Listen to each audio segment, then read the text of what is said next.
Greetings, fellow American citizens and patriots of the resistance. My name is Sergeant Dyer of the United States Marine Corps. Most of you, however, know me as Charles, or July4Patriot of the American Resistance Movement. Today I'm here to speak to you about the state of our great Union, what the founders' intentions for this country were, and the lack of motivation that I see in our countrymen to retain the freedoms fought for so hard by their forefathers.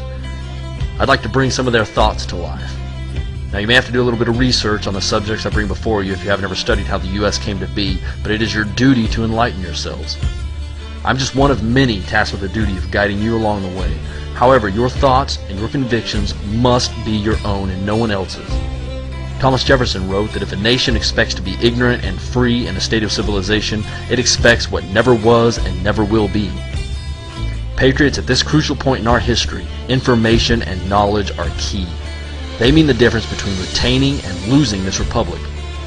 This country was founded out of the desire to have maximum personal freedom and minimum government intrusion, as frequently illustrated in the writings of our founders. They thought of this country as a great experiment where true freedom could at last be attained.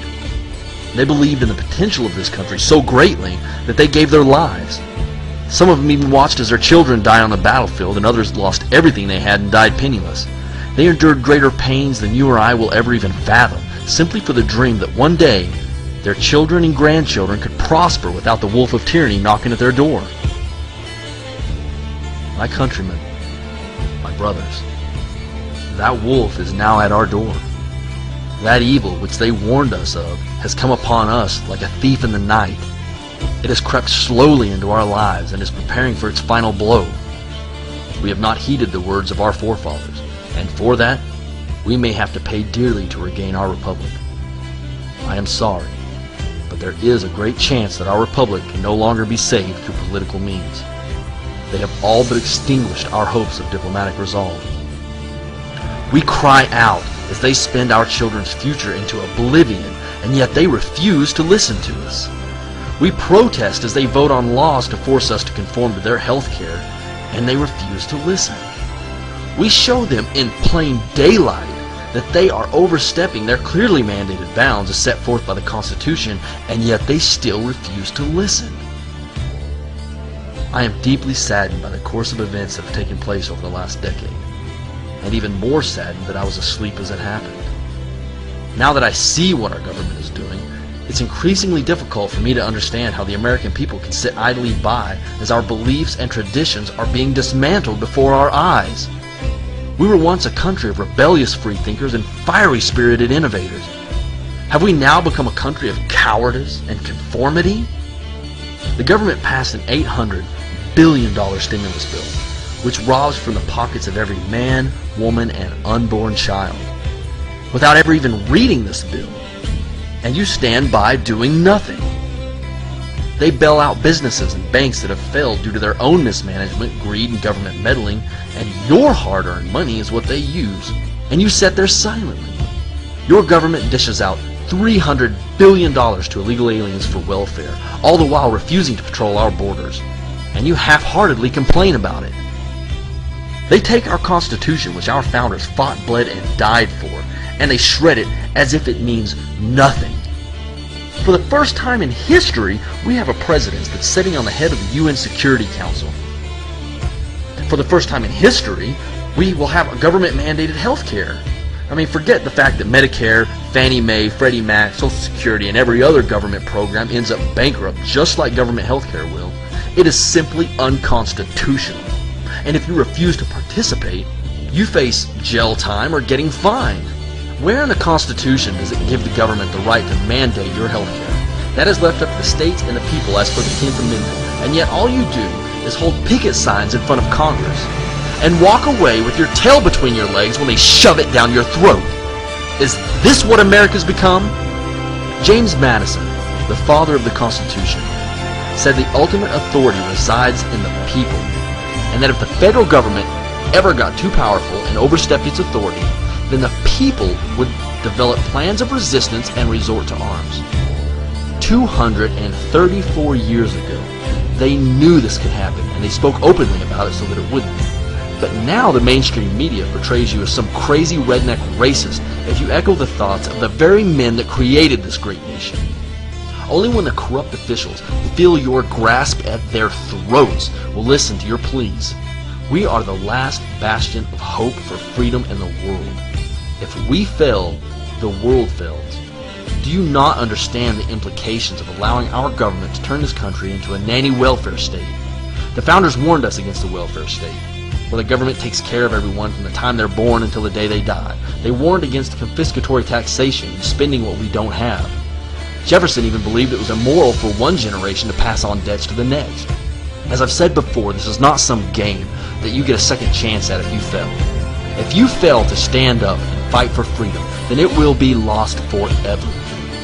Liberty taken by force can be retaken by force, but if it is given away willingly, it can never be regained. The federal government has already taken too much, and there's no sign of it stopping. They have no grounds to legally take away our rights and violate the Constitution as they do. Our Constitution was based on Cicero's natural law that states that our rights are given to us by a divine power, and no one can take those rights away.